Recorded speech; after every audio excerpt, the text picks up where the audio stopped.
Mega family మధ్య వారు సమసిపోయినట్టు అనుకోవచ్చా? ఇది నాకు ఈ మధ్య అర్థం కాని విషయం ఏంటంటే, ఎవరు బిగిన్ చేశారు, ఎందుకు బిగిన్ చేశారు, ఎక్కడ ఎప్పుడు ఏ వారు ఎందుకు జరుగుతుందో నాకైతే అర్థం కావట్లేదు. ఇది ఆరోగ్యకరమైనటువంటి పోటీ ప్రపంచం అండి. ఈ ఆరోగ్యకరమైనటువంటి పోటీ ప్రపంచంలో ఏంటంటే, ఇప్పుడు మనకు బాహుబలి 2 తర్వాత కల్కి, RRR రికార్డులని పుష్ప వచ్చేసి తుత్తునియలు చేసేసారు. చేసిన తర్వాత సాధించింది కదా, మెగా ఫ్యామిలీ నుంచి కాంపౌండ్ నుంచి ఒక్క ట్వీట్ కూడా రాలేదు అని. వస్తాను, అక్కడికే వస్తా. ఇప్పుడు తుత్తునియలు చేసేసిన తర్వాత మీకేంటంటే రాబోయే సినిమాలు ఏ హీరో సినిమా అయినా కావచ్చు, ఏ హీరో సినిమా అయినా కావచ్చు, రాబోయే సినిమాలు అది ప్రభాస్ గారి కల్కి 2 కావచ్చు, లేకపోతే గేమ్ చేంజర్ జనవరి 10 విడుదల గేమ్ చేంజర్ కావచ్చు, లేకపోతే మన ఈ సినిమా ఉంది, ఇది మహేష్ బాబు గారు రాజమౌళి గారి ఈ సినిమాలు ఉన్నాయి, రాబోయే సినిమాలు ఇవన్నీ. ఇవి ఏవి క్రాస్ చేసిన ఏంటంటే, మన తెలుగు సినిమాలు, మన తెలుగు నటీనటులు, సాంకేతిక నిపుణులు, మరీ ముఖ్యంగా మన తెలుగు హీరోలు, తెలుగు దర్శకులు పనిచేసిన సినిమాలు ఇవాళ జాతీయ అంతర్జాతీయ వినువీధులలో విజయ విహారం చేస్తున్నాయి అని మనం ఆనందపడు. స్పర్ధయా వర్ధతే విద్య అన్నారనమాట. అదేంటంటే, నువ్వు నిరూపించు, నేను కూడా దీని పక్కన ఇంకొక పెద్ద గీత గీసి నన్ను నేను నిరూపించుకుంటా, ఇదిలా చేసుకుంటూ వెళ్ళటమే అనమాట. అందులో సందేహం లేదు. అంటే నెక్స్ట్ లెవెల్కి తీసుకెళ్లారు. అల్లు అర్జున్ అనే హీరో నెక్స్ట్ లెవెల్కి తెలుగు సినిమాని తీసుకువెళ్ళిపోయాడు. తీసుకువెళ్ళిపోయిన తర్వాత ఏంటంటే, ఇవాళ మరి మొన్న అమితాబ్ బచ్చన్ గారు మాట్లాడారు, మొన్న ప్రకాష్ రాజ్ గారు మాట్లాడారు. ఎందుకు ప్రకాష్ రాజ్ గారు మాట్లాడారు మీకు చెప్పాలి. ప్రకాష్ రాజ్ గారు ఏమని ట్వీట్ చేశారు, నీ ప్రయాణం ప్రారంభించిన రోజు నుంచి నేను నిన్ను చూస్తున్నాను అని ఆయన ట్వీట్ స్టార్ట్ చేశారు ప్రకాష్ రాజ్ గారు. ఆ ట్వీట్లో ఆయన ఏం చెప్తారంటే, ఈరోజు నువ్వు ఎదిగినటువంటి ఎదుగుదల చూసి నీ తోటి నటుడుగా నేను చాలా గర్వపడుతున్నాను, కాకపోతే నీ ఎదుగుదలను నేను ముందే ఊహించాను, నువ్వు ఇటువంటి విజయాల్ని మరిన్ని అందుకోవాలని ట్వీట్ చేశారు. ఎందుకు ట్వీట్ చేశారంటే, for your kind information, Chiranjeevi గారి ఇంట్లో, మీకు జూబ్లీ హిల్స్ చెక్ పోస్ట్లో చిరంజీవి గారి ఇల్లు ఉండేది. చిరంజీవి గారి ఇంట్లో ఒకరోజు సాయంత్రం జనవరి నెల 2003 సాయంత్రం పూట చిరంజీవి గారితో ఒక విషయమయ్యి మాట్లాడుతూ కూర్చున్నటువంటి నాకు పైనుంచి పెద్ద పెద్దగా అరుపులు వినిపిస్తున్నాయి. నేను ఈయనతో ఇలా మాట్లాడుతూ కాన్సన్ట్రేట్ చేయలే, ఇలా అంటున్నాను అనమాట. చెవి ఇలా వెళ్తుంది, కాంటాక్ట్ ఇలా ఇస్తున్నాను ఆయనతో మాట్లాడి, మళ్ళీ చెవి ఇలా వెళ్తుంది, ఆ సౌండ్ మీదకి వెళ్తుంది. వినేసి చిరంజీవి గారు నువ్వు రాస్తా ఉండు, నేను వెళ్ళి వస్తానని పైకి వెళ్ళారు. నేను బ్లడ్ బ్యాంక్కి సంబంధించి గ్రీటింగ్స్ తయారు చేస్తాను. గ్రీటింగ్స్ ఎలా చాలా మైన్యూట్ నుంచి చిరంజీవి గారు ఆ డీటెయిల్స్ని కూడా చెక్ చేస్తారు. అందులో చెక్ చేస్తున్నారు. నేను రాస్తాను 4 or 5 వెర్షన్స్ రాస్తున్నాను, ఆయన చెక్ చేస్తున్నారు. పైకి వెళ్ళారు. పైకి వెళ్ళిన తర్వాత ఈసారి చిరంజీవి గారు రాలేదు. చిరంజీవి గారు వచ్చే ముందు ఈ అరుపులు అప్పటిదాకా ఎవరైతే అరుస్తున్నారో ఆ వ్యక్తి వచ్చారు. ఆ అరుపులు అరుచుకుంటూ, అరుపులు ఏంటో తెలుసా, ఒరే నీలకంఠ నాయుడు అని అరుచుకుంటా వస్తున్నారు అల్లు అర్జున్.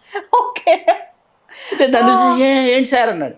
ఇదిగో ఈ పని మీద వచ్చి ఏంటన్నా, రేపు ఇదే సార్ షూటింగ్ ఈ సీనే RFCలో, మొత్తం సినిమా మొత్తానికి ఒక ఫుల్ పేజ్ డైలాగులు ఈ సీన్లోనే ఉన్నాయి ఆయనకి. ప్రకాష్ రాజ్ ఛాలెంజ్ చేసేటటువంటి ప్రకాష్ రాజ్ ఇంటి దగ్గరకు వచ్చి గేట్ దాన్ని వచ్చి డైలాగ్స్ చెప్తాడు. అక్కడ ఏంటి, ప్రకాష్ రాజ్ని ఫేస్ చేయాలి. అప్పటిదాకా ఏంటి అయ్యగారు, బాబు గారు, ఏ సీన్లు ఏది పక్కనే లాగే ఇవే, అక్కడ ఓకే పాస్ అయిపోద్ది. అక్కడ ప్రకాష్ రాజ్ ఉంటాడు. ఆ సీన్ మొత్తం ప్రకాష్ రాజు, తర్వాత వచ్చి ఈవిడెవరు తెలంగాణ శకుంతల గారు, వీళ్ళు తినేస్తుంటారు సీన్స్ అన్ని. ఈయన మొత్తం గెయిన్ చేయాల్సింది ఈ సీన్లో. ఇదే సార్ రేపు నీలకంఠ నాయుడు అంటే ఆ సినిమాతో స్టార్ట్ అయింది ప్రకాష్ రాజ్ గారు అండ్ అల్లు అర్జున్ గారు. ఆ జర్నీ స్టార్ట్ అయిన తర్వాత మీకు తర్వాత ప్రకాష్ రాజ్ గారు, అల్లు అర్జున్ గారు కొన్ని సినిమాలు చేసినప్పుడు, మరీ ముఖ్యంగా సన్ ఆఫ్ సత్యమూర్తి. ఈవేళ అల్లు అర్జున్ గారిని అక్కడ చూస్తున్న తర్వాత ఏంటంటే, ఆ పాత్ర మీకేంటంటే లోపలికి వెళ్ళి బయటికి 3 గంటల 25 నిమిషాల తర్వాత వచ్చిన తర్వాత మనం ఇంటికి వెళ్ళినా కూడా మనతో పుష్పరాజ్ ట్రావెల్ చేస్తున్నాడు, లేదా మనం పుష్పరాజ్తో ట్రావెల్ చేస్తున్నాడు ఆ క్యారెక్టర్తో. ఆ క్యారెక్టరైజేషన్ ఓన్ చేసుకోవడం. అలా ఉండరు కదా నిజ జీవితంలో, అలా ఉండడు, అలా మాట్లాడు, అలా నడవడు. అలాంటి వ్యక్తి ఏంటంటే ఆ పాత్రను మీకు అక్కడ ప్రాణప్రతిష్ఠ చేసినటువంటి తీరు, ఆ తీరు ఏదైతే ఉందో ఆ తీరు ఈవేళ ప్రేక్షకులకు నచ్చింది. అభిమానులకు కాదండి, కేవలం అభిమానులకు మాత్రమే పండగ కాదు, ప్రేక్షకులకు నచ్చి సాధారణ ప్రేక్షకులకి సినిమాని అందరూ కూడా దాన్ని, సినిమా అనేది అందమైన అబద్ధం శిరీష్ గారు. ఈ అందమైన అబద్ధం ఎంత బాగుంటే అంత బాగా చూస్తారు నిర్మాతలకి, హ్యాపీ. వాళ్ళకి అందరికీ పండగ అనమాట. అవును సార్. అది లోపలికి వెళ్ళాం, మన ఒత్తిళ్ళని, మన బాధల్ని, మన కష్టాలని మనం అన్ని మర్చిపోవడానికి వెళ్ళాం లోపలికి. వెళ్ళిన తర్వాత ఏమైందంటే ఆ వినోదం మనకు అందాలి, దానిని మనం ఆస్వాదించాలి. ఒకప్పుడు చిరంజీవి గారి సినిమాలు ఎట్లాగా తెలుగులో సోషల్ హ్యాబిట్ అనే ఈ మాట నేనే వాడానండి. ఈ మాట వాడినందుకు చిరంజీవి గారు నన్ను చాలా అప్రిషియేట్ చేశారు. చిరంజీవి గారి సినిమా చూడటం అనేది వాళ్ళ తెలుగు వాళ్ళకు ఒక సోషల్ హ్యాబిట్ అంటే సాంఘికాచారంగా మారిపోయిందని పదప్రయోగం చేశాను నేను. Okay sir. అలా ఇవాళ అల్లు అర్జున్ గారి సినిమాలు కూడా ఒక సోషల్ హ్యాబిట్ లాగా మారిపోయి అతను ఫ్యామిలీ మెంబర్ అయిపోయాడు, అతను ఇంటింటి సభ్యుడు అయిపోయాడు, కుటుంబ సభ్యుడు అయిపోయాడు అతను.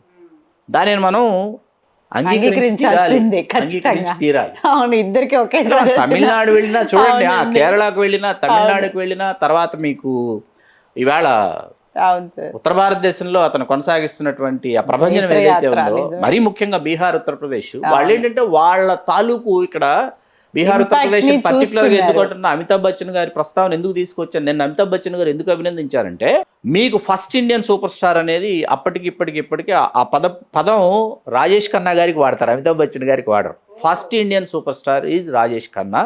Why? Because 15 non stop back to back 175 days cinemas ఇచ్చిన హీరో ఆయన, నాట్ 100 days మూవీస్.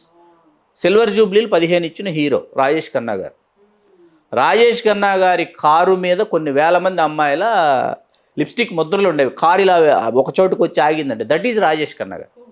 దానిలో నుంచి ఒక యాంగ్రీ యంగ్ మెన్, ఇది కాదు ఇంకేదో కావాలన్నది తీసుకొచ్చి చూపించి తెర మీద ఇలా ఉంటుంది ఒక హీరో పోర్ట్రైట్, ఇలా ఉంటుంది ఒక హీరో కటౌట్ అని చెప్పినవాడు అమితాబ్ బచ్చన్ గారు. ఒక జంజీర్ కావచ్చు, ఒక దీవార్ కావచ్చు, ఒక డాన్ కావచ్చు, ఆ క్యారెక్టర్స్ ఇళ్లలోకి నడిచి వచ్చాయి. అటువంటిది అమితాబ్ బచ్చన్ గారికి పుష్పాలు అందింది. వీడు నేను ఏదైతే ఒక మ్యాజిక్ చేశానో ఇండియన్ స్క్రీన్ మీద, అలాంటి మ్యాజిక్ చేయడానికి ఒకడు వచ్చాడు, వాడు అల్లు అర్జున్ అన్న విషయం అమితాబ్ బచ్చన్ గారికి అర్థమైంది. కాబట్టి అమితాబ్ బచ్చన్ గారు మేము మీ అభిమానులం అల్లు అర్జున్ గారిని స్టార్ట్ చేశాడు ఆయన ట్వీట్ని. మీకు అర్థమవుతుందా? అది విషయం.